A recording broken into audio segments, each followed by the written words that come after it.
ಕೊರಟಗೆರೆ ಪಟ್ಟಣ ಪಂಚಾಯಿತಿ ಅಧ್ಯಕ್ಷ ಮತ್ತು ಉಪಾಧ್ಯಕ್ಷ ಸ್ಥಾನ ಕಾಂಗ್ರೆಸ್ ವಶವಾಗಿದ್ದು, ಕಾಂಗ್ರೆಸ್ ಸಚಿವರು ತವರು ಕ್ಷೇತ್ರದಲ್ಲಿ ಕಾಂಗ್ರೆಸ್ ಮತ್ತೊಮ್ಮೆ ತನ್ನ ಪ್ರಾಬಲ್ಯವನ್ನ ಸಾಧಿಸಿದೆ.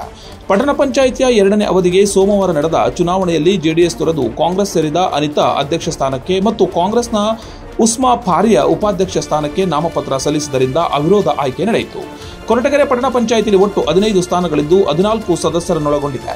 ಕಾಂಗ್ರೆಸ್ನ 5 ಸದಸ್ಯರು, ಜೆಡಿಎಸ್ 7 ಸದಸ್ಯರು, ಬಿಜೆಪಿ 1 ಮತ್ತು ಪಕ್ಷೇತರ ಓರ್ವ ಸದಸ್ಯರಿದ್ದರು. ಅಧ್ಯಕ್ಷ ಸ್ಥಾನವು ಪರಿಶಿಷ್ಟ ಜಾತಿ ಮಹಿಳೆ ಮತ್ತು ಉಪಾಧ್ಯಕ್ಷ ಸ್ಥಾನವು ಸಾಮಾನ್ಯ ಮಹಿಳೆಗೆ ಮೀಸಲಿತ್ತು. ಈ ಮಧ್ಯೆ 4 ಸದಸ್ಯರು ಜೆಡಿಎಸ್ ತೊರೆದು ಕಾಂಗ್ರೆಸ್ ಸೇರಿದ ಪರಿಣಾಮ 14 ಸಂಖ್ಯಾಬಲದ ಪಟ್ಟಣ ಪಂಚಾಯಿತಿಯಲ್ಲಿ ಕಾಂಗ್ರೆಸ್ನ ಬಲ 9ಕ್ಕೆ ಏರಿ ಅಧ್ಯಕ್ಷ ಮತ್ತು ಉಪಾಧ್ಯಕ್ಷ ಸ್ಥಾನ ಅವಿರೋಧ ಆಯ್ಕೆಗೆ ಕಾರಣವಾಯಿತು. ಈ ಸಂದರ್ಭದಲ್ಲಿ ಮಾತನಾಡಿದ ಗೃಹ ಸಚಿವ ಡಾಕ್ಟರ್ ಜಿ ಪರಮೇಶ್ವರ್, ಪಟ್ಟಣ ಪಂಚಾಯಿತಿಯಿಂದ ಪುರಸಭೆಯಾಗಿ ಮೇಲ್ದರ್ಜೆಗೇರಿಸಲು ಸರ್ಕಾರಕ್ಕೆ ಈಗಾಗಲೇ ಪ್ರಸ್ತಾವನೆಯನ್ನು ಸಲ್ಲಿಸಿದ್ದು, ಸರ್ಕಾರದ ಹಂತದಲ್ಲಿದ್ದು ಮುಂದಿನ ವರ್ಷ ಘೋಷಿಸಲಾಗುತ್ತದೆ ಎಂದು ತಿಳಿಸಿದರು. ಇದೇ ಸಂದರ್ಭದಲ್ಲಿ ಪಟ್ಟಣ ಪಂಚಾಯಿತಿಯ ಸದಸ್ಯರು, ಹಲವು ಮುಖಂಡರುಗಳು ಇನ್ನಿತರರು ಹಾಜರಿದ್ದರು. ಈ ಚುನಾವಣೆಯಲ್ಲಿ ಕಾಂಗ್ರೆಸ್ ಪಕ್ಷದ ಅಭ್ಯರ್ಥಿಗಳು ಅಧ್ಯಕ್ಷರು ಮತ್ತು ಉಪಾಧ್ಯಕ್ಷರು ಇಬ್ಬರೂ ಕೂಡ ಆಯ್ಕೆಯಾಗಿದ್ದಾರೆ, ಅವಿರೋಧವಾಗಿ ಆಯ್ಕೆಯಾಗಿದ್ದಾರೆ.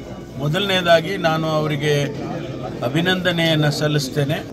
ಪಟ್ಟಣ ಪಂಚಾಯಿತಿ ಅಭಿವೃದ್ಧಿ ಆಗಬೇಕು, ಮುಂದಿನ ದಿನಗಳಲ್ಲಿ ಅದು ಮುನ್ಸಿಪಾಲಿಟಿ ಆಗಬೇಕು ಅಂತಕ್ಕಂಥ ಒಂದು ಪ್ರಸ್ತಾವನೆ ಈಗಾಗಲೇ ಸರ್ಕಾರದ ಹಂತದಲ್ಲಿದೆ.